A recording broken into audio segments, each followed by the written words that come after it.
As duas bestas se tornam amigas. Este é o tópico da palestra de hoje à noite. E a pergunta agora é, quem são essas duas bestas? Qual o impacto que elas têm sobre nós? Nós só podemos compreender essas bestas se nós já estudamos Daniel, capítulo 7, onde os atributos dessas bestas são explicados para nós. O nosso foco não é Daniel capítulo 7, porque este é um seminário sobre o Apocalipse. Mas há um vídeo inteiro sobre este assunto. Em Daniel capítulo 7, os atributos do poder da besta são dados. Ali, ele é explicado como sendo um chifre, e em Daniel, o chifre é uma entidade política, um rei ou um reino. E esse poder seria diferente do primeiro, diferente de todos os outros reinos. Agora, se você estuda Daniel capítulo 7, você perceberá que os atributos dados ali serão retomados uma vez mais em Apocalipse capítulo 13. Então, o mesmo sistema será descrito num formato diferente em Apocalipse capítulo 13.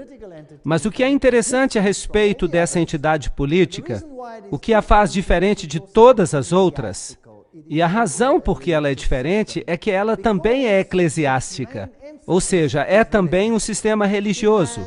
Sim, porque a sua principal ênfase é a religião. Ela tem uma birra contra os santos do Altíssimo, e ela é blasfema em relação ao Altíssimo. Daniel capítulo 7, versículo 25 diz: "E ele falará grandes palavras contra o Altíssimo e cansará os santos do Altíssimo." Percebam que ele tem uma agenda política e uma agenda religiosa.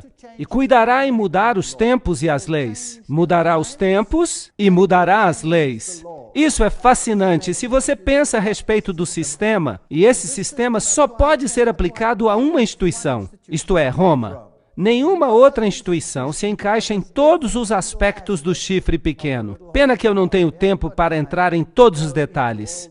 Ele mudou os tempos e ele mudou as leis de Deus e os tempos de Deus. Vamos voltar a falar disso daqui a pouco. "E eles lhe serão entregues na mão em um tempo e tempos e metade de um tempo." E nós retomamos essa profecia em Apocalipse capítulo 11. Ali está escrito que haveria um poder controlador durante esses 3 anos e meio proféticos, ou 1260 dias proféticos, ou 1260 anos literais. Agora, a besta de Apocalipse capítulo 13, ela é um conglomerado de tudo aquilo que nós vimos em Daniel capítulo 7. Há inúmeros aspectos relacionados a esse animal. Ele tem a cabeça de um leão, a boca de um leão. Lembrem-se que o leão representava a Babilônia em Daniel capítulo 7, mas ele tem as patas de um urso, e o urso representava a Medo-Pérsia. E ele tem também o corpo de um leopardo, e o leopardo representa a Grécia, ainda em Daniel capítulo 7. E então ele tem 10 chifres, e as 7 cabeças e os 10 chifres representam os 10 reinos que nós temos em relação aos animais ali de Daniel capítulo 7. E também os dedos da estátua de Daniel capítulo 2. Então esta é uma besta conglomerada. Ela é composta então de várias filosofias, da Medo-Pérsia, da Grécia, Roma e de Babilônia. E ela fala com a boca de um leão. Então ela fala a linguagem de Babilônia. E eu fiquei em pé sobre a areia do mar e vi uma besta se levantar do mar. O mar, isto é, nações, multidões, povos. Então ela sai das águas, ela sai do meio das nações. E tem 7 cabeças e 10 chifres. E sobre os chifres 10 coroas. E sobre as cabeças o nome de blasfêmia. Aí está uma ligação com Daniel capítulo 7. Esse poder blasfemo que se levanta contra o Altíssimo sai do meio das nações. E em Daniel capítulo 7 nós vemos que ele sai ali de Roma e do Império Romano, e especialmente do Império Romano Ocidental. E a sua influência se espalha em todo o mundo. E a besta que eu vi era semelhante a um leopardo. Então ela tem a Grécia nela, ela tem a filosofia grega, se você quiser. E é claro, a Igreja Romana certamente tem a filosofia dos gregos nela, porque ela então depende do pensamento aristotélico e do pensamento dos filósofos, Orígenes e todos os eruditos gregos. Mesmo aqueles que se levantaram mais tarde no Império Romano, eles também estão representados. E tinha os pés de um urso. Será que Roma tem a filosofia da Medopérsia? Claro que sim, o mitraísmo é a base da sua religião, e ela tem inclusive a mitra, que vem dessa religião. E a boca era a boca de um leão. Será que a religião babilônica de Ísis e Osíris, de Baal e Astorete, será que estão todas presentes aí em Roma? E a resposta é sim. Vejam que o leão era um símbolo de Babilônia, mas a parte triste da história é que o dragão lhe deu o seu poder, e o seu trono e grande autoridade. Apocalipse 13, 1 e 2. Esse capítulo nos conta essa triste história, que por trás desse poder está o dragão. E o dragão nada mais é do que o próprio demônio. Apocalipse 12, 9 identifica o dragão como Satanás, mas Satanás opera através de agentes humanos. Em Apocalipse 12, o dragão, operando através de Roma pagã, tentou destruir a Jesus. Foi um oficial romano que tentou matar o menino Jesus, um governador condenou a Jesus, um carrasco crucificou a Jesus, o emblema de Roma selou a sua tumba e um sentinela guardou a sua tumba. Então percebam aí os aspectos romanos. E lhe foi dada uma boca que falava grandes coisas e blasfêmias. Então, essa entidade religiosa e política, ela blasfemaria contra Deus. E poder lhe foi concedido para continuar durante 42 meses. Esse é o período de 42 meses, 42 vezes 30 dias proféticos, chegamos a 1260 dias. E ele abriu a boca em blasfêmias contra Deus, para blasfemar o seu nome, o próprio caráter de Deus e o seu tabernáculo. Aí está a referência ao serviço do santuário, o caminho da salvação, explicado aí. Ele rouba as pessoas do poder salvador de Jesus Cristo. Será que essa entidade fez isso? Sim. Ela colocou os santos e Maria e todo tipo de intermediários, até mesmo a própria igreja e os seus delegados, mediarem em favor do homem. E aqueles que habitam no céu. Por isso eles blasfemam contra o próprio Deus. Apocalipse 13, 5 a 6. E lhe foi dado poder para que continuasse durante 42 meses. Apocalipse 13, 5. Então, faria isso abertamente, publicamente, durante aqueles 42 meses proféticos. 42 meses, 42 vezes 30, 1260 dias, um dia equivalendo a um ano. Eu lhes dei um dia por um ano, Ezequiel 4, 6. E isso nos leva de volta à mesma história que nós encontramos em Apocalipse capítulo 11. Vigílio subiu ao trono papal em 538 depois de Cristo, sob a proteção militar de Belisário.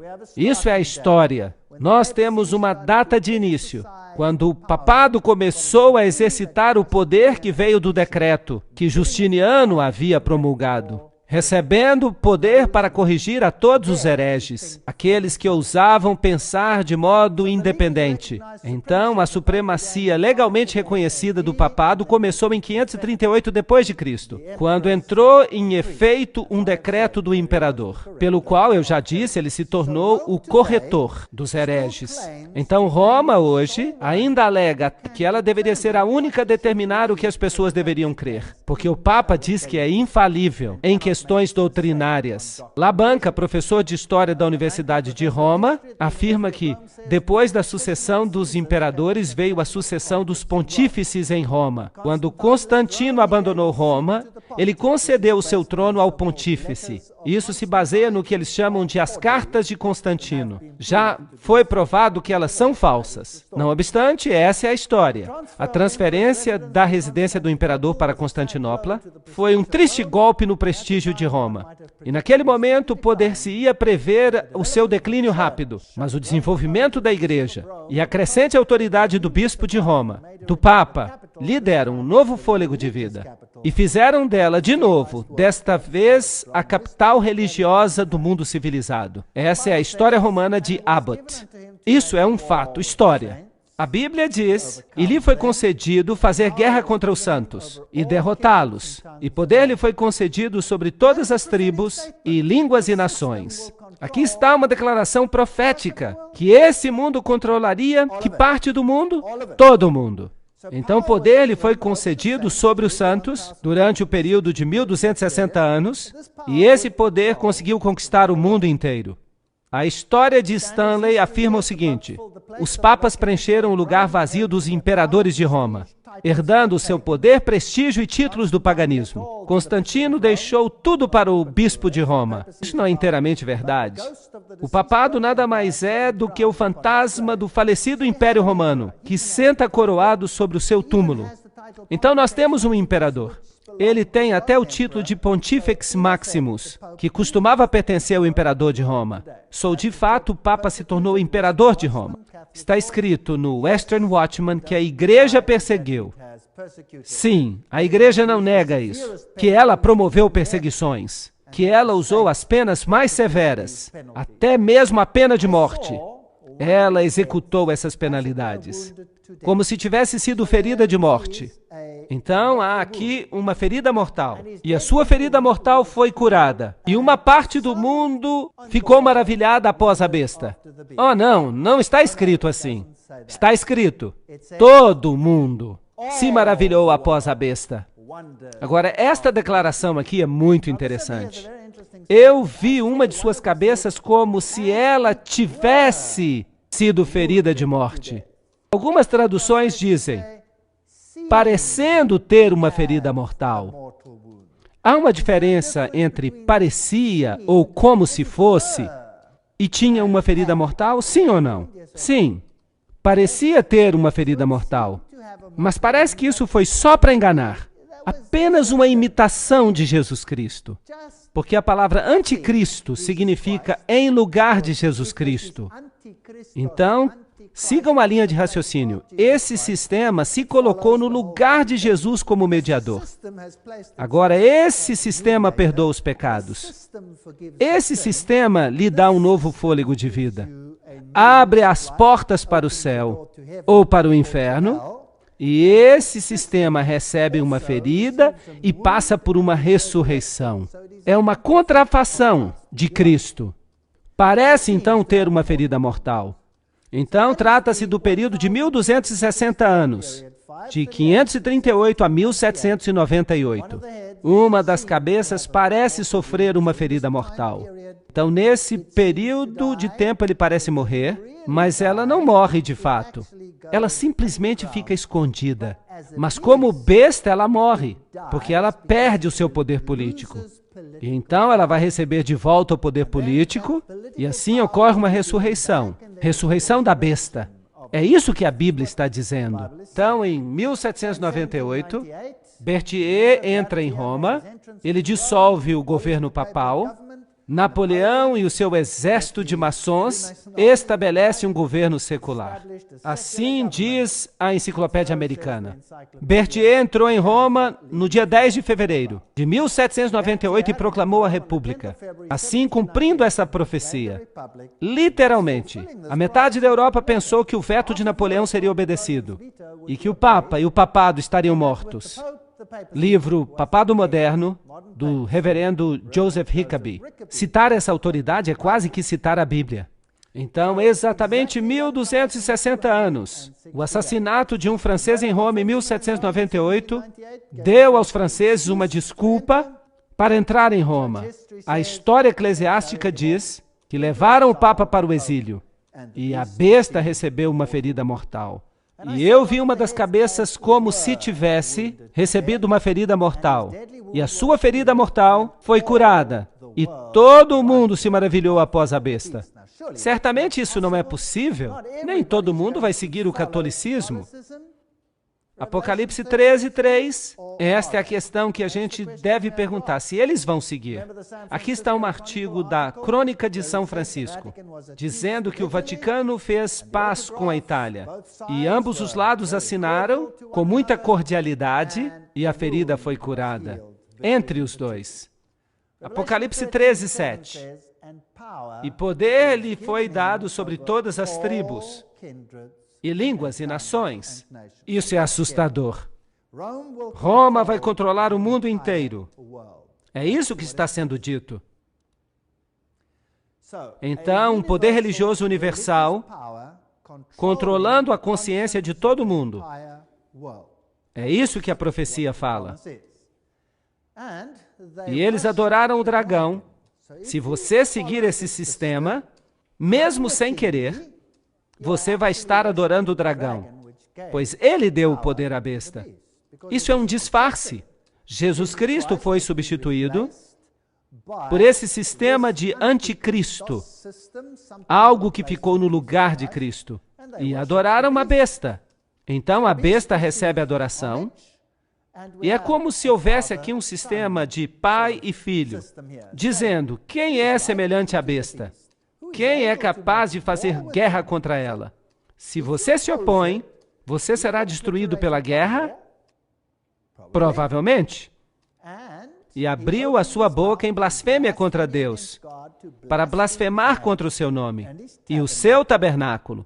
Nós já falamos sobre o tabernáculo, trata-se do ministério de Cristo e aqueles que habitam no céu. O próprio Deus sofre blasfêmias. Jesus é removido de seus escritos e todos que habitam sobre a terra a adorarão. Aqueles cujos nomes não se encontram escritos no livro da vida do Cordeiro, morto desde a fundação do mundo. Apocalipse 13, 4 a 8. Então vocês não acham que é importante que os católicos romanos devessem saber que eles pertencem a esse sistema e mesmo sem querer que eles cooperam com esse sistema e, portanto, adoram o dragão? Eu fiquei feliz por descobrir isso. Vocês não sabem que aqueles de quem vocês são servos, que vocês são servos daqueles a quem vocês obedecem, quer do pecado para a morte ou a obediência para a justiça. Romanos 6,16. Bem, se você obedece a esse sistema, então você faz parte dele. Pois tu disseste em teu coração: eu subirei ao céu, eu exaltarei o meu trono acima das estrelas de Deus. Eu serei semelhante ao Altíssimo. Satanás quer adoração. Então, se nós adorarmos o sistema, então nós estaremos adorando o dragão. O Papa já foi considerado o homem do ano. Eu acredito que os profetas são capazes de olhar através das correntes do tempo. O Billy Graham disse: ele será considerado na história o maior dos papas modernos. Fascinante.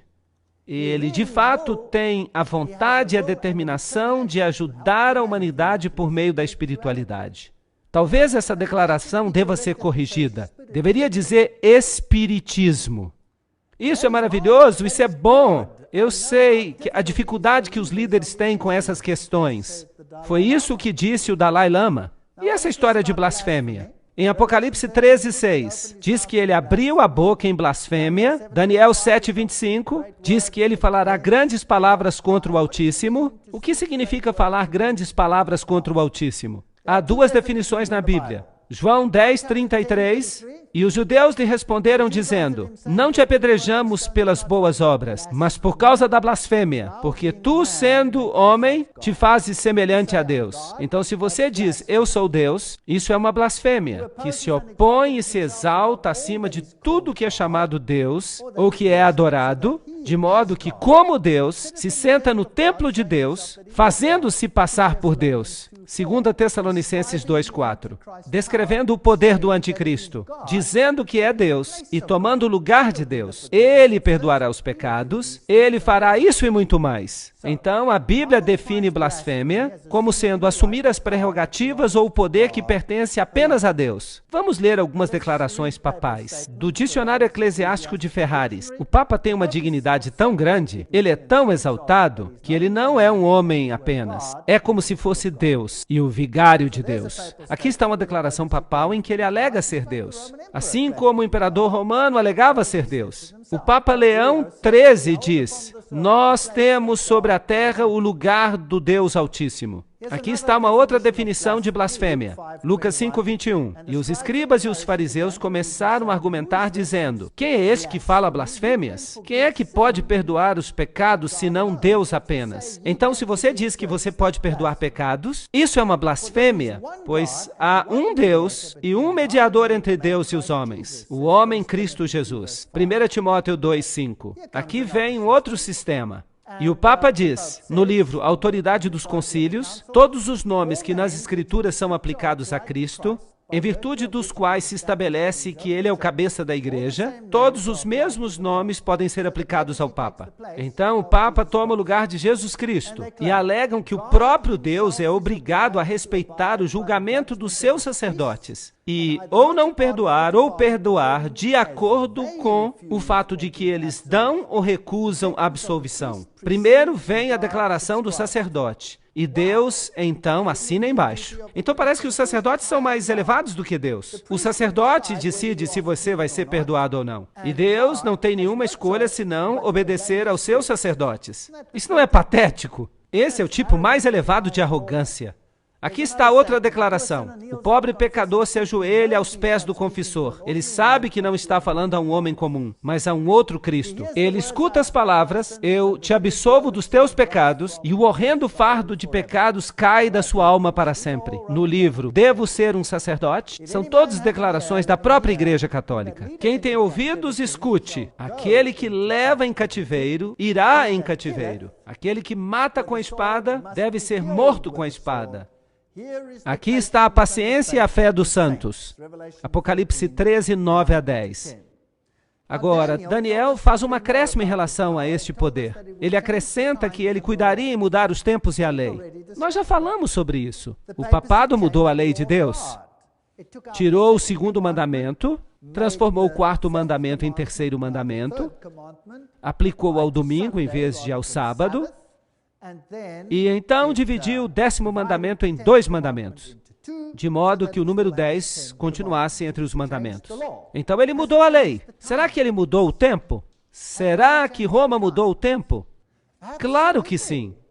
Que tempos Roma mudou? Mudou quase que tudo. Qual é o calendário que nós observamos? Nós usamos o calendário gregoriano. O calendário gregoriano. Quem é Gregório? Foi um papa. Por que Gregório mudou o calendário? Porque ele tinha que mudar os tempos. Percebem? Ele tinha que mudar os tempos. Hoje é um bom dia para a gente falar sobre isso, porque hoje é o dia da festa de Ishtar. Oh, lamento. Vamos dizer isso de um modo melhor. Hoje é a Páscoa pagã. E a festa de Ishtar e a Páscoa judia são duas coisas inteiramente diferentes. Não há uma coisa como a Páscoa pagã. A Páscoa judia era determinada pelas fases da lua. E os dias da Páscoa judia eram determinados pela lua nova. Então, quando vinha a lua nova, então os dias eram contados. E a Páscoa podia acontecer em qualquer dia. Ela não tinha que acontecer numa sexta-feira, ou num sábado, ou num domingo. A Páscoa podia acontecer em qualquer dia, a depender da fase da lua nova. Mas a festa de Ishtar, ela ocorria no primeiro dia da semana. Então o papado mudou o calendário para alinhá-lo com a festa de Ishtar. E hoje nós temos uma alteração nas regras do Velho Testamento, onde você contava os dias. Agora se aplica a regra da festa de Ishtar, que somente pode acontecer no domingo. Somente cai no domingo, embora no passado a Páscoa judia pudesse acontecer em qualquer dia. Agora, isso equivale a dizer que eles estavam se distanciando do Cordeiro Pascual. E isso pode acontecer. E aconteceu faz alguns anos. De fato, eu não consigo me lembrar da data exata quando o Papa estava na América. Foi exatamente aí que aconteceu, por falar nisso. Aconteceu que a festa da Páscoa pagã e a festa da Páscoa judia coincidiam e ocorreriam no mesmo dia. O que eles fizeram então? Bem, quando isso ocorre, eles ficam malucos. Eles não gostam disso.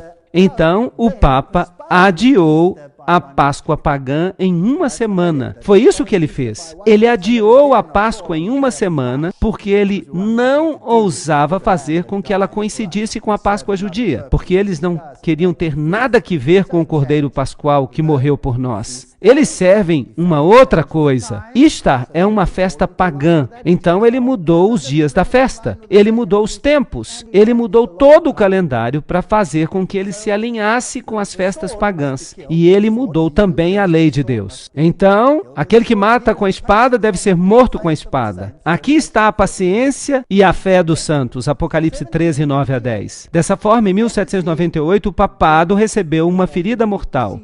Ele recebe a ferida mortal. Ele é morto com a espada que ele tinha usado para matar. E agora o profeta olha ao redor e nós temos a data 1798, quando esta ferida mortal aconteceu. E eu vi uma outra besta saindo da terra. Agora, se o mar representa povos, multidões, nações, línguas, então o que a terra representa?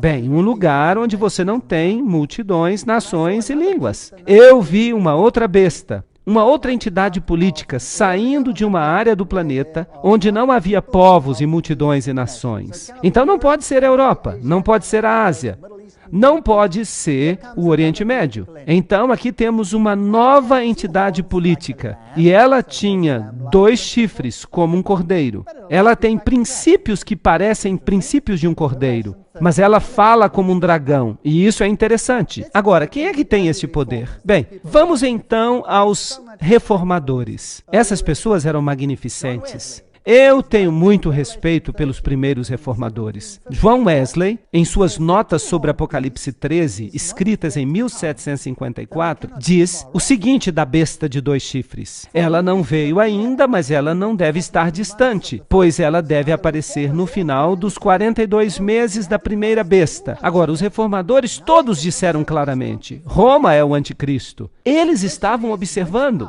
e agora eles dizem, bem, esta outra besta não pode estar distante. A questão é, que outro poder se levantou exatamente nesta época, numa área onde não havia grandes multidões de nações? Só há um poder que se qualifica. E esse poder é o poder dos Estados Unidos. Há muitos anos essas imagens já eram interpretadas assim, embora os Estados Unidos fossem relativamente um poder insignificante. Vamos dar uma olhada no aparecimento dos Estados Unidos e vamos ver se ele se encaixa. A Declaração de Independência foi assinada em 1776. A independência foi reconhecida pelas nações do mundo em 1783. Em 1787, a Constituição dos Estados Unidos foi formada. Em 1791, a Carta dos Direitos foi acrescentada. E em 1798, o mesmo ano em que Roma recebeu a ferida mortal, a França, a nação mais poderosa da Europa naquela época, reconheceu a independência dos Estados Unidos. Então, a mesma nação que fere o papado com uma ferida mortal, no mesmo ano reconhece os Estados Unidos. Então o profeta vê que a primeira besta recebeu uma ferida mortal e depois continua olhando e vê outra besta subir, exatamente a tempo, em sentido profético. Em 1863, o ato de emancipação dos escravos. A Torre Eiffel é um símbolo da maçonaria. A Estátua da Liberdade é um símbolo da maçonaria. 1798 é uma data muito importante. Liberdade e justiça para todos. Esse é o princípio que o faz parecer um cordeiro. O dragão, um poder prévio, disse, tirem-nos da terra e enforquem-nos. É assim que o dragão fala. E é assim que o cordeiro fala. Aqui está um princípio semelhante ao de um cordeiro. O Congresso não fará nenhuma lei com respeito ao estabelecimento da religião, ou proibindo o seu livre exercício. Jesus disse a mesma coisa. Dai a César o que é de César e a Deus o que é de Deus. Jesus não veio para forçá-lo em suas decisões. Você pode escolher aceitá-lo ou rejeitá-lo, mas nenhum teste religioso será jamais exigido como qualificação para um emprego público nos Estados Unidos. Nós consideramos que estas verdades são autoevidentes, que todos os homens foram criados iguais, que lhes foi concedido pelo Criador certos direitos inalienáveis. E entre estes se encontram a vida, a liberdade e a busca da felicidade. Princípios semelhantes aos de um cordeiro. Mas esta Constituição terá que ser mudada se é para que haja legislação religiosa e até perseguição. A Constituição deverá ser abandonada. Nós nos movemos de uma república para uma democracia. Os Estados Unidos não eram uma democracia, era uma república. Você podia escolher, mas há uma vasta diferença entre uma república e uma democracia. Percebam que se 10 lobos e um cordeiro têm que votar a respeito do cardápio do almoço, o cordeiro acabará sendo o cardápio do almoço numa democracia. Porque são 10 contra 1, mas uma república tem princípios inteiramente diferentes dos de uma democracia. A Constituição é central numa república. E você não pode simplesmente votar. Mas isso parece que mudou. A Bíblia diz em Apocalipse 13:11, ele fala como o dragão. Agora, o dragão deu ao primeiro poder o seu trono e grande autoridade. E ele é usado para quê? Para blasfemar a Deus e para perseguir os santos. Não foi isso que ele fez? Vocês creem que o mesmo poder começará a fazer a mesma coisa? Acham que isso é possível? Apocalipse 12:17 diz, então o dragão se irou contra a mulher e foi fazer guerra contra o restante da sua semente, aqueles que obedecem os mandamentos de Deus e têm o testemunho de Jesus. Se você se apega à palavra de Deus e àquilo que os profetas disseram, e se você obedece aos mandamentos de Deus em vez de aos mandamentos dos homens, será que você vai ficar encrencado com o dragão? Então, ele fala como o dragão. Mas como é que o dragão fala?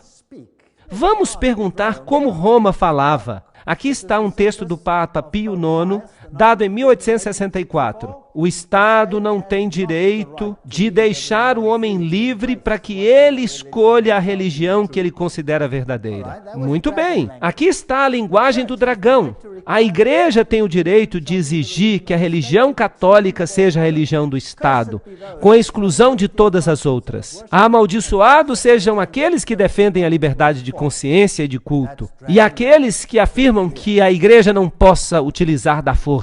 Essa é a linguagem do dragão. A Igreja Católica Romana deve exigir o direito de liberdade apenas para ela. Civiltà Católica. É uma declaração católica. A Igreja Católica Romana deve dar o seu voto com o propósito de garantir o domínio católico neste país. Mundo Católico, julho de 1870. Essa é a linguagem do dragão. Mas Apocalipse 13:12 diz, exercita toda a autoridade da primeira besta diante dela. Então, significa que ela fará as mesmas coisas que ela fazia no velho mundo.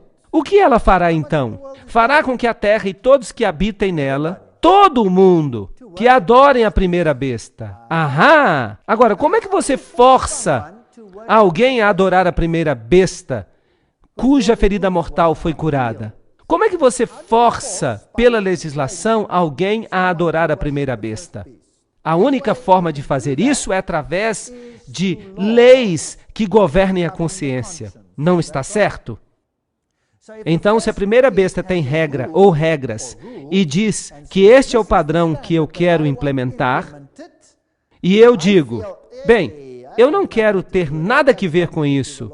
Isso é contrário à lei de Deus. Então esse poder vem e diz, se você não obedecer, c'est fini. O que então? Então, o segundo poder está garantindo as leis do primeiro poder. E se eu então obedeço a essas leis, então o que de fato eu estou fazendo? Eu estou adorando a primeira besta, porque ela é que fez as leis. Isso não é verdade? Então, eu vou estar encrencado com Deus, porque essas leis podem ser contrárias à lei de Deus. Então, eu terei que fazer uma escolha. E é isso que a Bíblia diz que vai acontecer. A segunda besta fará exatamente isso. E ela faz grandes maravilhas, de modo que até fogo desce do céu sobre a terra à vista dos homens. O que é isso? Bem, pode ser fogo literal, mas eu acho que nós estamos falando de fogo espiritual aqui. E ela engana aqueles que habitam na terra. Agora, um fogo literal não é muito enganoso. É doloroso. Mas um fogo espiritual E isso poderia ser problemático. Então, esse segundo poder usará de engano para fazer isso, por causa dos sinais que lhes foram concedidos fazer diante da besta. Bem, então digamos que você veja, dentro da segunda besta, os Estados Unidos, um poder que envia um espírito, um fogo, um Espírito Santo, mas é um falso espírito. E é um espírito enganoso, e é cheio de milagres e sinais e maravilhas. Bem, então você tem um problema. Há uma palestra que eu ainda vou dar e se chama Fogo Estranho, na terça-feira à noite. O que quer que você faça, não perca essa palestra. Eu vou mostrar a vocês o fogo estranho, do tipo que você não vai querer acreditar, que lhes foram concedidos fazer diante da besta, dizendo àqueles que habitam sobre a terra que eles devem fazer uma imagem à besta que tinha sido ferida pela espada e viveu. Como é que você faz uma imagem para algo? O que é uma imagem? Uma imagem é algo que se parece com o original, não é verdade? Se eu olho num espelho, o que eu vejo? Eu vejo uma imagem, alguma coisa que se parece comigo, certo? Não sou eu, é apenas uma imagem, mas se parece comigo. Agora, com que se parecia a primeira besta? A primeira besta era um poder religioso usando o Estado para enfatizar as suas doutrinas, não é verdade? Agora, se a segunda besta se torna um poder religioso usando o Estado para enfatizar suas doutrinas, mas essas doutrinas são doutrinas da primeira besta, de Roma, e eles estão forçando que o mundo inteiro obedeça a Roma, então eu não estaria encrencado? Claro que sim, mas é isso mesmo que a Bíblia diz que vai acontecer. A segunda besta fará leis e as colocará em vigor, como a primeira fazia, assim criando uma imagem, algo que se parece com a primeira besta. E eles colocarão essas leis em vigor. E ela tinha poder para conceder vida à imagem da besta. Então essa será uma entidade política muito poderosa, para que a imagem da besta pudesse falar, de modo que aqueles que se recusassem a adorar a imagem da besta fossem mortos. Vocês acham que os Estados Unidos têm poder para dizer, se o seu pequeno país não me obedecer hoje, eu vou destruí-lo? Sim ou não? Eu acho que sim. Ele tem poder de fazer isso. E ele certamente o fará. E ele certamente tem feito isso ultimamente. Apocalipse 13:15. Agora, não é interessante, conforme nós vimos ontem, que mesmo na arquitetura, um é a imagem do outro? Isso não é fascinante? Então, este fascinante edifício e todas as suas leis e estatutos que são protegidos pela Constituição, aqui a primeira besta, aqui um sacerdote indo ao Vaticano, e aqui está a guarda suíça representando o Estado protegendo a igreja. Aqui você vê o Papa com todas as bandeiras das nações ao redor dele. Será possível que as nações fiquem ao redor dele de modo aleatório? Como será que o Papa vai mudar o mundo? A revista Esquire diz que ele certamente vai mudá-lo. Este foi o Papa mais carismático de todos os tempos. E o Ronald Reagan foi o presidente que começou a fazer um pacto com ele. Ele começou a alterar a Constituição dos Estados Unidos. Harry Truman tentou fazer isso em 1951, mas ele sofreu com isso. Ele foi atacado do púlpito do seu próprio pastor quando ele quis reconhecer o Vaticano. E ele deixou essa ideia. Mas Ronald Reagan, sem problema, ele conseguiu fazê-lo. Mesmo o próprio pastor batista do presidente em Washington denunciou a ideia do púlpito quando Truman tentou executá-la. Aqui está um sinal maçônico. Lembram-se do dedo na boca? O que isso significa? É o sinal de Horus.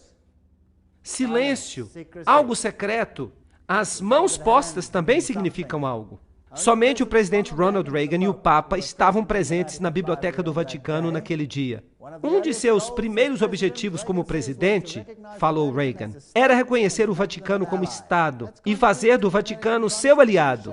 Isso é contrário à Constituição americana. Ambos receberam uma mini ferida e sobreviveram. Isso não é significativo, é apenas interessante. É como se a imagem estivesse seguindo a besta. João Paulo está triunfante. Aqui nós temos um outro sinal. Nós temos Gorbachev e o papado juntos, trocando presentes. A festa já tinha acabado. O comunismo já tinha servido o seu propósito. Ele podia desaparecer. E o homem estava sem país. Aqui está uma bela piada num jornal da África do Sul. O ovo é o comunismo. E está escrito, "Maar has done niks inne." Não há nada aqui. Vejam que é uma piada para fazer as pessoas crerem de um modo ou de outro. E então, finalmente, quem receberia o crédito pela queda do comunismo? Se o comunismo tinha sido inventado para subjugar a Igreja Ortodoxa e eliminar o pensamento protestante na Alemanha Oriental, e ele certamente fez isso, uma vez que ele tinha conseguido isso, o comunismo poderia ser eliminado. E ele foi dissipado. E quem recebeu crédito por isso? O Papa recebeu crédito por isso. Como é que nós sabemos? Porque Maria, supostamente em Fátima, já tinha dito que o Papa consagraria o mundo inteiro ao Imaculado Coração de Maria e que a Rússia seria convertida. Era fácil dizer isso porque os bolcheviques já tinham estado no poder em 1917, o mesmo ano em que a declaração foi feita. Eles sabiam que já estava tudo conseguido, que não seria difícil. 3 segredos. O primeiro era uma visão do inferno, que não faz nenhum sentido. O segundo era que a Rússia seria consagrada, que eles pegariam o poder de qualquer jeito. E o terceiro era que um futuro Papa receberia um ataque contra a sua vida, mas sobreviveria. E isso apressaria os eventos finais. Agora, se você conhece a história de antemão simplesmente porque você a está criando, isso não é problema. Agora, será que o Papa recebeu o crédito por isso? Aqui está a visita papal aos Estados Unidos, St. Louis. Vamos perguntar então ao presidente Bill Clinton para nos dizer o que ele pensa. 2.400 fiéis aqui para lhe dar as boas-vindas. Ele está acenando às multidões.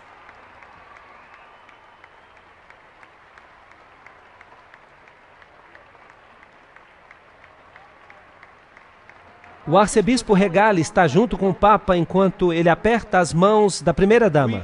Nós o honramos por ajudar a levar avante uma revolução de valores em espírito na Europa Central e na antiga União Soviética, libertando a milhões de pessoas para viverem segundo sua consciência e nos libertando do constante temor da guerra nuclear.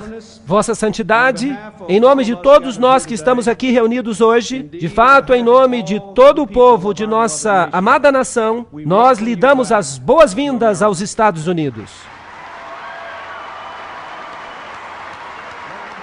Senhores e senhoras, Sua Santidade, Papa João Paulo II, e o vice-presidente dos Estados Unidos e o arcebispo. Então, quem recebeu os créditos pela decadência da União Soviética? O Papa. Nós o honramos por libertar milhões. Este é um cumprimento interessante da profecia.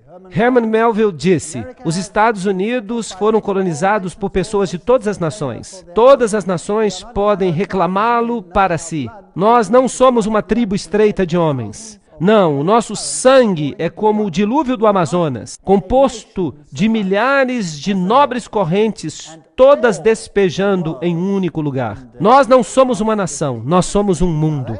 E todo mundo se maravilhou após a besta. Lembram-se da questão com a qual começamos? Vocês acham que é possível que todo o país se sujeite ao Papa João Paulo, superestrela? Agora, essa igreja, a Igreja Romana, alega que é a mãe de todas as igrejas. Ela se chama Ecclesia Mater, a mãe de todas as igrejas. Ainda para ser fechado está o maior abismo de todos. Entre os 350 milhões de protestantes do mundo, um número que já não é o mesmo, e cerca de 800 milhões de católicos. De fato, há hoje entre 1 a 2 bilhões de católicos. Então, não apenas na esfera política essa igreja deve ganhar a soberania, mas também na esfera religiosa. E isso exigiria uma palestra inteira só para eu falar sobre isso. Mas, de maneira religiosa, todas as nações devem se juntar para se sujeitar a esse sistema. O Cruzeiro do Sul, em 1995, ele disse, Por uma questão de unidade, todas as igrejas devem aceitar a autoridade papal. Bem, eu tenho notícias para vocês. Isso não inclui apenas as igrejas cristãs. Isso inclui todas as religiões do mundo todo. Está se falando de mãos através do abismo. E o papado está propondo um acordo em nome da unidade cristã. E ela realizou grandes sinais, fazendo até que fogo descesse do céu à terra à vista dos homens. Apocalipse 13:13. Então, o segundo poder usaria agora a religião na tentativa de unir o mundo inteiro sob um único sistema. E eu pergunto, nos últimos anos, a religião se tornou um assunto importante nesse planeta, sim ou não? Aham! E que religiões estão representando a tese e a antítese? A cultura judeu-cristã está sendo contraposta à cultura islâmica. E das duas deve surgir uma síntese. Nós estamos vivendo numa época interessante. Apocalipse 13:14. Por causa dos sinais, lhe foi concedido poder para agir em favor da primeira besta, enganando os habitantes da terra. Atos 2:3 diz, e eles viram como que línguas de fogo que se separavam e desciam sobre eles. Essa besta vai usar um tipo de fervor religioso supostamente pelo Espírito Santo, fazendo com que o fogo desça, um suposto derramamento do Espírito Santo sobre as pessoas. Será que o fervor religioso vai causar um conflito? Vocês acham que isso é possível? Uau, eu acho que nunca foi tão possível como agora. Bem, eu acredito que a Bíblia está sendo atual. A Bíblia nos diz que os Estados Unidos da América, que se levantaram no momento oportuno, cuidarão de mudar sua fala como de cordeiro para a fala como de dragão. Eles hão de se tornar um poder perseguidor, assim como foi Roma no passado. E assim, o mundo inteiro vai seguir a besta.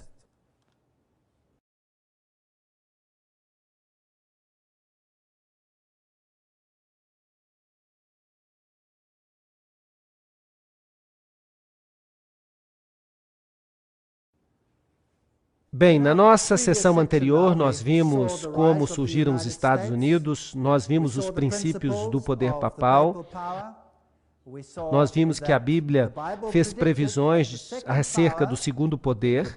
A besta que sai da terra adotaria os mesmos princípios que a primeira besta e os aplicaria universalmente. E lhe foi concedido poder, diz Apocalipse 13:15. Para dar fôlego à imagem da besta, para que a imagem da besta pudesse falar. Então, esse novo poder religioso teria sua voz ouvida e faria com que muitos que não adorassem a imagem da besta fossem mortos. Você ou é a favor ou é contra. Então, o princípio básico é, entre em forma, entre em forma.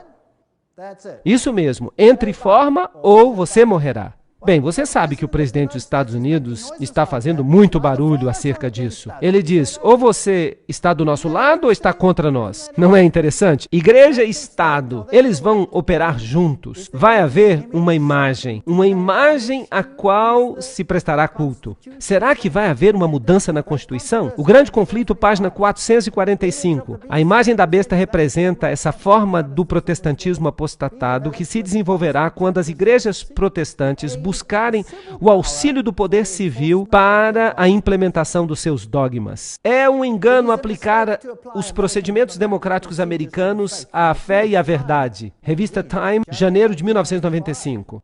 Bem, isso é contrário à Constituição. Eles chamaram isso de engano naquela época. Bem, lembremos-nos, ele fará com que grande e pequeno, rico e pobre, livre e escravo recebam uma marca na sua mão direita ou na sua fronte, e nenhum homem será capaz de comprar ou vender, exceto aquele que tiver a marca, ou o nome da besta, ou o número do seu nome. Aqui está tudo num pacote. Apocalipse 13, 16 a 17. Aqui estão as questões que estão sendo discutidas. Então, se você não aceita a marca da besta, da primeira besta, besta, você precisa perguntar, o que é a marca da primeira besta? Hoje as pessoas pensam que é uma marca do computador, um chip na mão, talvez uma forma de controlar a compra e a venda. Há aparelhos que foram criados, que podem ser colocados na mão ou debaixo da pele da sua fronte, que são capazes de dizer onde você está e em que banco você está fazendo transações. Detalhes como aqueles de uma conta do cartão de crédito.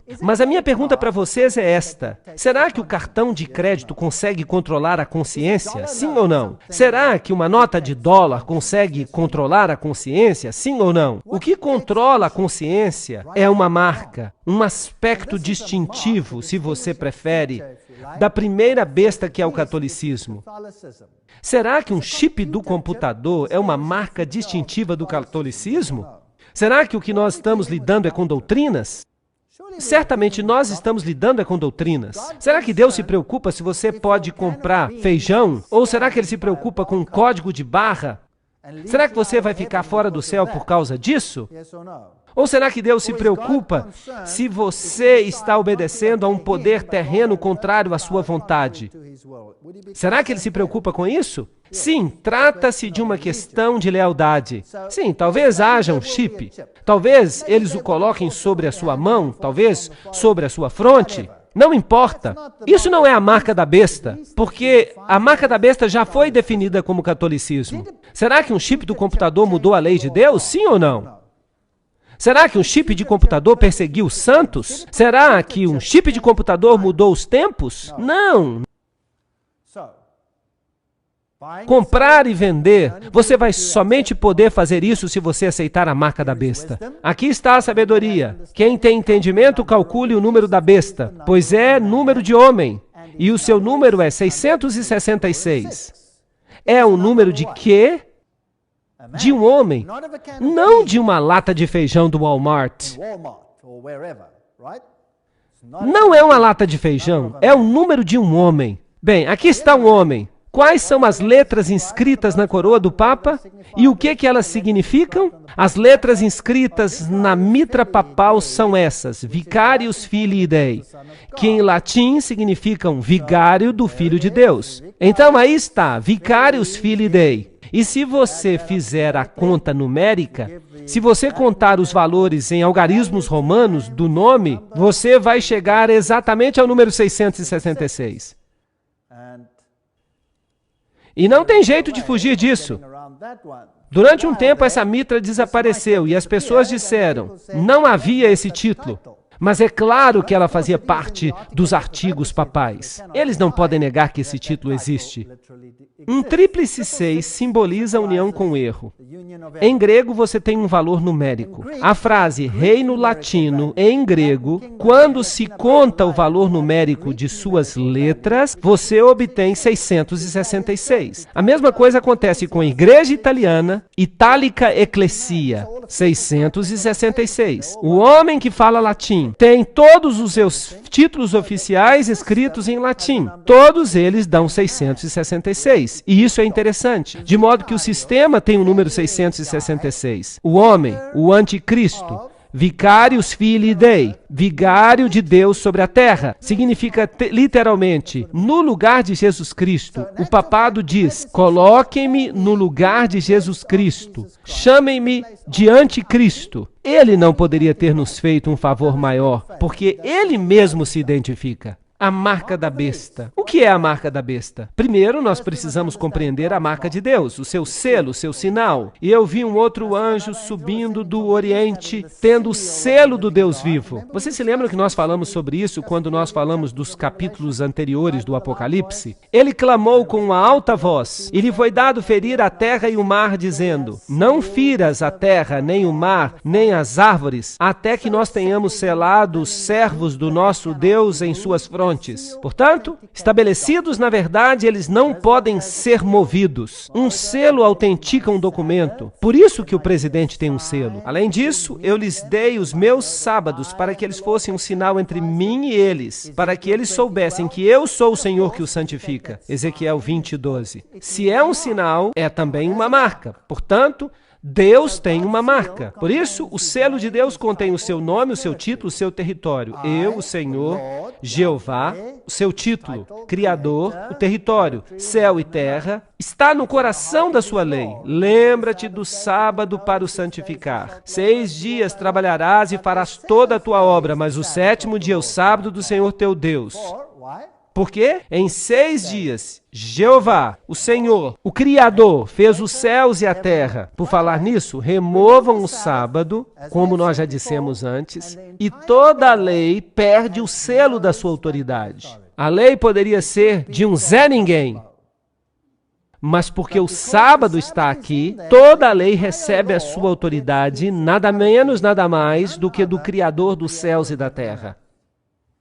Bem, e se você pegar essa lei e modificá-la? E se você colocar um selo diferente ali? O que você faz então? O que acontece então? Pois Satanás atacou o sábado, porque ele é o selo da lei de Deus. É a marca da autoridade que torna válida toda a lei. Lembram-se de Daniel 7:25? E ele cuidará em mudar os tempos e a lei. Bem, vamos perguntar ao Papa se ele fez isso. Neste livro do Papa está escrito: o Papa tem poder para mudar os tempos, para abolir as leis e para desfazer todas as coisas, até os preceitos de Cristo. Isso é muito arrogante. Ele pode fazer o que ele quiser. Não admira que ele tem o sinal de Horus na sua lapela aqui. Jesus Cristo é o mesmo ontem, hoje e para sempre. Hebreus 13:8. Jesus não muda. Então, como é que o Papa pode ter o direito de mudar a lei de Deus?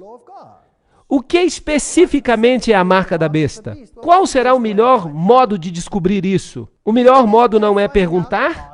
Por que nós não perguntamos então? Papa, qual é a sua marca? A marca da besta deve ser o sinal da autoridade da Igreja Romana. Não é verdade? Vamos perguntar a eles. Cardeal Gibbons.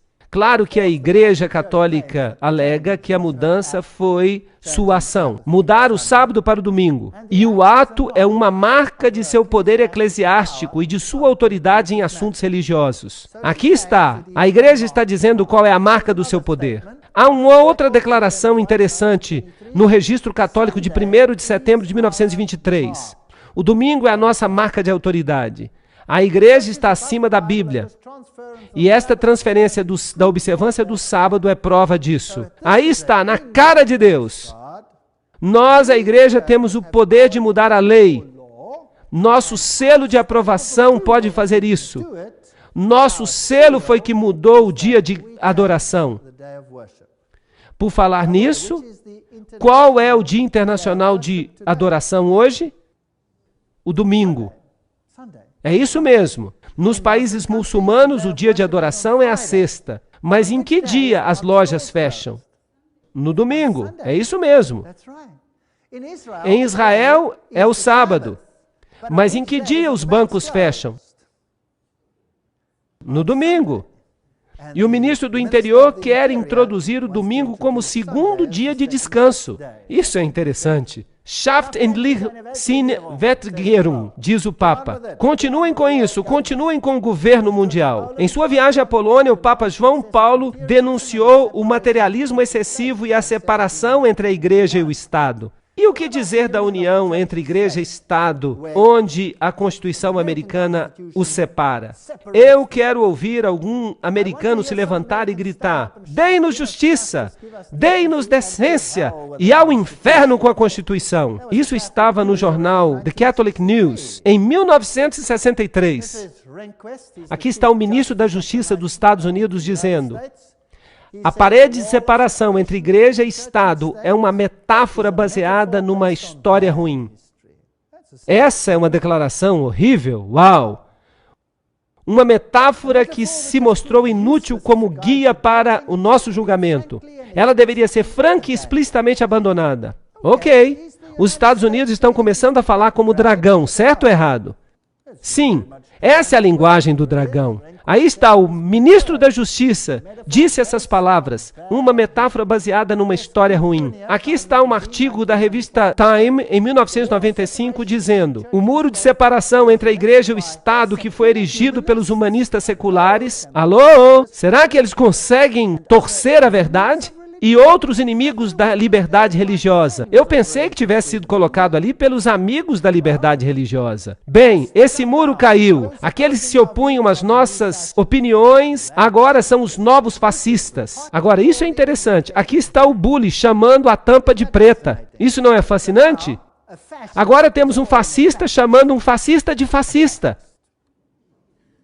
Aí está o pensamento jesuíta dialético. É brilhante, é tão inteligente, porque somente um fascista pode fazer uma regra que comanda a consciência. E se você se recusa a obedecer a essa regra, porque você aceita uma outra regra, você se torna, por princípio, um fascista. Porque você está aceitando um regime totalitário, você está aceitando a Deus, mas eles estão aceitando um outro tipo de governo, e esse é o do Estado. O jornal St. Louis Post-Dispatch fala, à medida que o segundo século depois da Carta dos Direitos chega ao fim, a Suprema Corte está redefinindo o que a liberdade religiosa significará no terceiro século. De modo amplo, a nova abordagem da Corte ajuda as religiões convencionais, embora fira as religiões que são pouco convencionais. É melhor você entrar no barco, senão... E vai ficar pior. Eu estou trazendo notícias ruins, mas felizmente eu estou muito alegre a respeito disso. Vocês já notaram? E isso é uma coisa que as pessoas acham difícil de entender. Eu não estou alegre com isso. Eu não descobri isso. Eu não descobri. Eu sou apenas um papagaio repetindo o que outras pessoas já descobriram. Eu estou alegre é porque isso é o cumprimento da profecia. E quando a profecia é cumprida, isso nos informa quem está no controle. Quem está no controle? Deus está no controle. E quando isso se cumpre, eu sei que eu vou logo para o meu lar. E quanto mais depressa, melhor. Vão em frente, acabem logo com isso. Nós queremos ir para casa. Não queremos lágrimas, não queremos choros, não queremos crimes, não queremos mortes ou estupros, não queremos coisas terríveis que acontecem com as crianças. Tudo isso vai passar. Não vamos precisar de chaves, não vamos precisar de nada. Vai ser ótimo. Parece claro, e isso é o ministro da Justiça falando, parece claro que por estas leis o Estado nos compele, sob a sanção da lei, a que nos abstenhamos de trabalho ou de recreação no domingo, por causa da opinião da maioria quanto a esse dia. Pela lei, o Estado torna o domingo um símbolo de respeito ou aderência. Pat Robertson disse, a próxima obrigação que um cidadão da ordem mundial de Deus deve a si mesmo é lembrar-se do dia de guarda para torná-lo santo. Esse é um mandamento que beneficia cada cidadão pessoalmente. As civilizações mais adiantadas se levantam quando as pessoas podem descansar e receber inspiração de Deus. As leis nos Estados Unidos que ordenam um dia de descanso foram anuladas como uma violação da separação entre igreja e Estado. Isso é um insulto direto a Deus. E a seu plano. Somente aquelas políticas que se provam claramente seculares são reconhecidas. Esqueçam daquela Constituição estúpida que separa a igreja do Estado. Vamos fazer diferente. Vamos unir igreja e Estado. Vocês conseguem perceber uma imagem da besta aqui? Uau, isso é muito fascinante. Igreja e Estado trabalhando juntos, promulgando leis que vão honrar a primeira besta. Quem foi que mudou o sábado para o domingo? Foi a Igreja Católica Romana. Eles promulgaram o domingo. A quem eles estão honrando? A Roma. Eles estarão honrando a Roma. E então, o Sunday Times, 7 de maio de 1998, o Papa lança uma cruzada para salvar o domingo. Deixemos claro que não se deve trabalhar no domingo, porque no domingo se deve celebrar o dia do nosso Senhor. Ele escreveu toda uma encíclica. Vamos dar uma rápida olhada. Ele diz que é uma tradição. Eles celebram a Eucaristia. Fala-se de uma encíclica chamada Rerum Novarum. E se pedem leis que legislem com respeito à obrigação de guardar o domingo como dia santo. Estão pedindo legislação civil para permitir que as pessoas guardem o domingo. E os Estados Unidos deveriam dizer, a nossa Constituição proíbe isso. Nós lamentamos, senhor Papa, aqui a igreja e o Estado ficam separados. Nós não concordamos. Mas será que eles fazem isso? Não. Aqui está uma declaração. Aqui está Bush, Logo depois que ele assumiu a presidência, ele está aqui na inauguração de um museu católico que custou milhões de dólares, e ele afirma: a melhor forma de nós honrarmos ao Papa João Paulo II, verdadeiramente um dos maiores homens, é levar os seus ensinamentos a sério. É ouvir as suas palavras e colocar as suas palavras e ensinamentos em ação, aqui na América. Aqui está a pessoa mais alta do governo dizendo: vamos dar ouvidos ao Papa. Ele está removendo ou não a separação entre a igreja e o Estado? Claro que está. Ele fala que este é um desafio que precisamos aceitar. Eu tenho um problema com você, presidente. Você está falando como dragão. Não está, gente? Claro que está. Será que ele está cumprindo a profecia? Sim. Será que eu estou zangado com ele? Não, claro que não. Ele está cumprindo a profecia. E isso significa que nós vamos voltar para casa. Ele exercita todo o poder da primeira besta. Será que ele tem o poder de dizer às nações e aos indivíduos o que devem fazer? Sim ou não? Claro que tem. E faz com que a terra e aqueles que moram nela, que adorem a primeira besta. Está dizendo que é melhor que obedeçamos a este sistema, cuja ferida mortal foi curada. Esfregue uma religião na outra durante muito tempo, e uma delas vai se levantar como um grande cogumelo para defender a outra. A liberdade sem restrição de pensamento e de abertamente fazer conhecidos os pensamentos não está inerente nos direitos dos cidadãos. E de jeito nenhum deve merecer o nosso apoio. Não se deve dar permissão às pessoas que digam o que pensam. É isso que o Papa está dizendo. O Papa Gregório disse isso. Será que os Estados Unidos estão agora dizendo as mesmas coisas? O presidente não acabou de dizer que aqueles que dizem isso e aquilo são os novos terroristas? É melhor que você não diga nada contra nós, senão... Ele disse ou não? Sim, ele disse. Ele está dizendo as mesmas coisas. Interessante. E nós já lemos esta daqui. Se nós católicos nos tornarmos a maioria numérica suficiente neste país, poremos um fim na liberdade religiosa. Bispo de St. Louis, 23 de novembro de 1851. Vão colocar rapidamente um fim na liberdade religiosa. No venerável dia do sol, que os magistrados e as pessoas que residem nas cidades descansem e que todas as lojas fechem. Esse foi o edito de Constantino. Os cristãos não deveriam judaizar. Essa é a parte mais fascinante. Se as nações fizerem uma lei dominical mundial e disser, aí está, todos precisam descansar no domingo, eu vou dizer, tá bom, é justo, eu não vou me opor. Eu vou ganhar mais um dia de folga. E se eles disserem que é para a gente guardar a quarta, a quinta e a sexta, eu vou dizer, oba, agora eu posso ficar a semana toda em casa. Estão entendendo? Mas há algo diferente nessa lei. A lei também diz, além de não trabalhar no domingo, o que ela está dizendo? Os cristãos não deveriam judaizar, eles não devem guardar o sábado, ficar ociosos no sábado. Então, a lei está dizendo algo mais. Ela deve também me impedir de obedecer a Deus. Isso é interessante. Eles devem trabalhar nesse dia, o sábado, mas o dia do Senhor eles devem especialmente honrar. Agora, isso também aconteceu com Faraó. Faraó emitiu um decreto e Moisés foi até Faraó e ele disse, isso não vai acontecer. E Faraó disse, você, Moisés, você tem que obrigar o povo a descansar. E a palavra descansar que é usada ali no Velho Testamento é a palavra Shabat. Você deve obrigar o povo a descansar, Shabat. Eu estou dizendo a seus trabalhadores, eu vou aumentar o trabalho deles. Ninguém mais vai colher a palha para eles. Eles vão trabalhar. Que tipo de lei Faraó fez? Ele fez uma lei contra o sábado. E Constantino também fez uma lei contra o sábado. Claro, ao mesmo tempo ela era favorável ao domingo.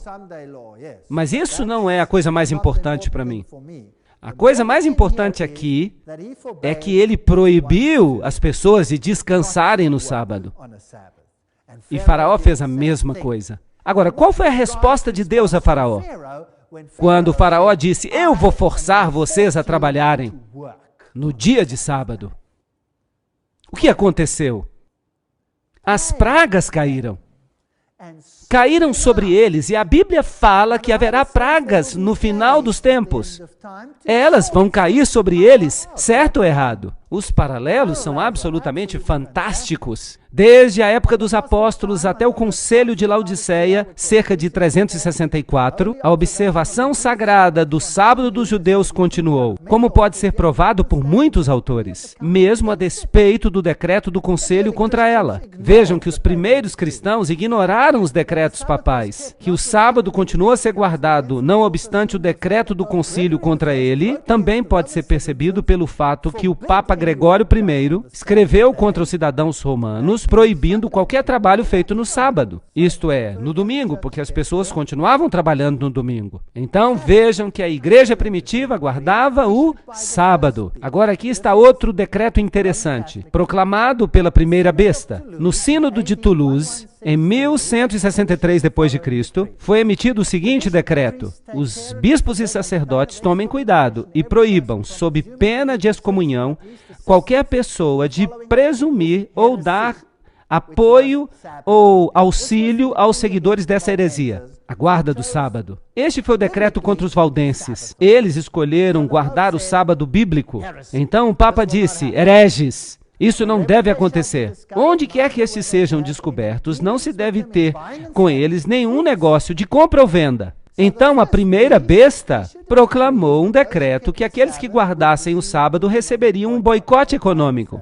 Não deveriam comprar ou vender, de modo que, privados do auxílio normal da vida, eles fossem compelidos a se arrepender dos seus maus caminhos. Quem ousar desrespeitar essa ordem, seja excomungado, que seja considerado um parceiro deles na mesma culpa. A todos que encontrarem, que sejam aprisionados pelos príncipes católicos e sejam punidos com a perda de todas as suas posses. Este foi um decreto católico romano. Você não pode comprar ou vender se você continuar a guardar o sábado, e nós vamos tirar tudo o que você tem de você. Mas será que os valdenses deram ouvidos? Não. E então qual foi a próxima coisa a acontecer?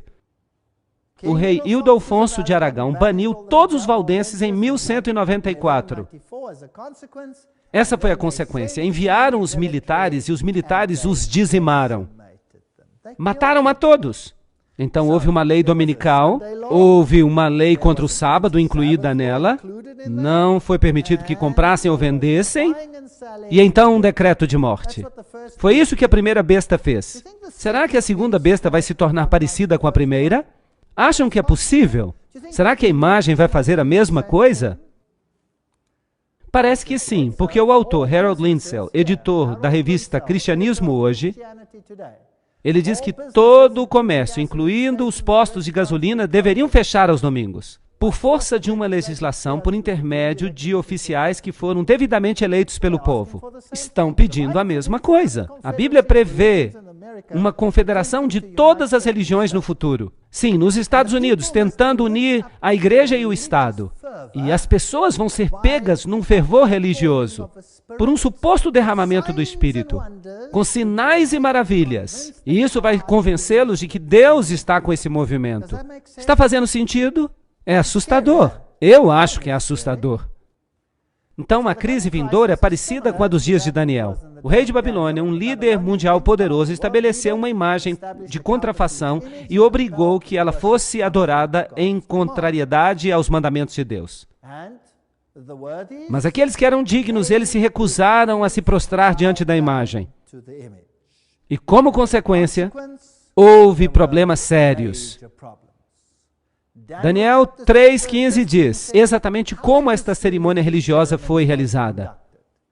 Agora, quando vocês ouvirem o som de todos os tipos de música, se vocês estiverem dispostos a se ajoelhar e adorar a imagem que eu fiz, muito bom. Mas se vocês não a adorarem, serão jogados imediatamente na fornalha ardente. Será que a música pode ser importante para poder produzir um fervor religioso? Notaram no versículo todos os tipos de instrumentos de música. O que isso incluiria? Isso incluiria a música popular, isso incluiria, para aqueles que amam isso, a música da ópera, isso incluiria um rock pesado, isso incluiria o heavy metal, isso incluiria todos os tipos de música, não acham? Desde que o povo esteja sujeito ao fervor religioso. Quem se importa? A música vai desempenhar um papel muito importante. Vocês sabiam que a Bíblia repete esta passagem 3 vezes? como se Deus realmente estivesse nos tentando dizer algo. Vamos ver o que aconteceu quando o Papa fez uma visita a St. Louis. E os jovens encheram toda a câmara. E então 2 monges, esses aqui se parecem com monges franciscanos, vejam a roupa. Eles disseram, finalmente temos unidade, unidade, paz, paz na terra. E o que é que a Bíblia diz quando as pessoas começarem a dizer paz? Então nós temos um problema. E quando o Papa entra, esses jovens ficam histéricos. E todo tipo de música é usado para satisfazer a fome de sua alma. Desde a linda música do coral, aliás, um coral ecumênico, todas as religiões cantando juntas, até a música popular, com os braços levantados, as freiras estavam balançando os braços, e houve também rock pesado de um tal de DC Talk, e outras bandas assim.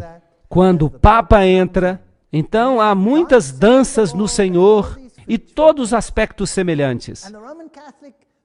E um dos sacerdotes católicos está falando para o DJ ali. E ele diz, o repórter então faz uma pergunta para o sacerdote católico. Você acha que tem alguma religião nessa música alta? E o sacerdote responde, claro que há. Porque Deus está em toda boa música. A boa música da reforma. E essa música, bem, os jovens a compreendem. E isso basta. Mas vamos observar e ver o que acontece.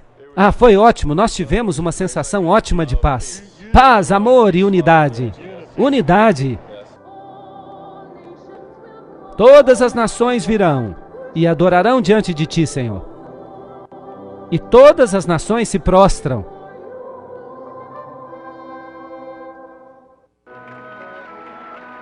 A próxima nação.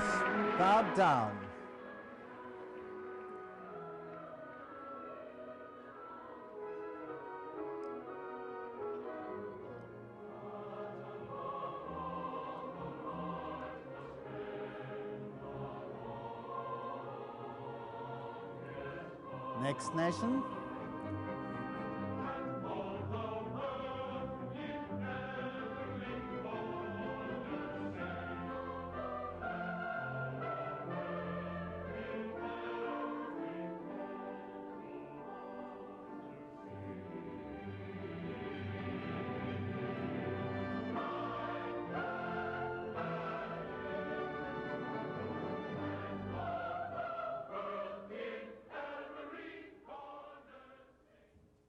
Bem, neste pequeno clipe eu só mostrei para vocês as nações se prostrando. Se eu fosse mostrar tudo, nós ficaríamos aqui o dia inteiro. Representativamente, todas as nações do mundo vieram e se prostraram diante do Papa. A música e as outras questões que eu mencionei prepararam o palco para os jovens e para os velhos. Eu vou mostrar o resto do clipe numa outra palestra, mas nós vamos continuar nesse caminho interessante. Então, o mundo está preparado para aceitar essa autoridade. Mas a Bíblia diz em Romanos 6,16, não sabeis que a quem obedeceis, vós vos tornais seus servos, quer do pecado para a morte, quer da obediência para a justiça. Então, se vocês obedecerem este sistema, e o papado já solicitou essas leis, ele já solicitou. O presidente americano já disse que vai obedecer às orientações do Papa. Porque as igrejas, elas estão clamando por uma legislação dessa natureza. No entanto, Jesus diz, vinde e me segui. Agora nós vimos a base de Apocalipse capítulo 13. Apocalipse capítulo 13 descreve os 2 poderes políticos que, em essência, controlam o mundo no final dos tempos. Um representando o catolicismo da Idade Média e o outro representando o protestantismo atual, fazendo exatamente o que ordena a primeira besta. Será que o protestantismo mudou completamente? Ou será que o protestantismo foi infiltrado? Essa é uma boa pergunta. Eu ainda vou lhes dar uma palestra que vai mostrar para vocês se de fato o protestantismo foi infiltrado. Vamos ver se os grandes pregadores protestantes são de fato o que eles dizem que são. Nós também vamos olhar esse fogo, esse derramamento do Espírito de Deus, entre aspas, que está invadindo os Estados Unidos e o mundo. Não apenas os Estados Unidos, mas o mundo inteiro, através da mídia. Será que isso está certo ou será que não está certo? Quais devem ser os nossos critérios? A palavra de Deus. É tudo o que temos. Vocês verão nas próximas palestras. Uma se chama Que Todos Sejam Um. Outra sobre o fogo estranho. Não percam essas palestras. Elas vão ser bastante reveladoras. E nós vamos pintar um quadro. E nós veremos que Deus fez uma previsão de 100% do que vai acontecer neste planeta. E é por isso que eu levanto a minha cabeça de satisfação, porque Deus está no controle. Jesus vai ser o derradeiro vencedor. Obrigado.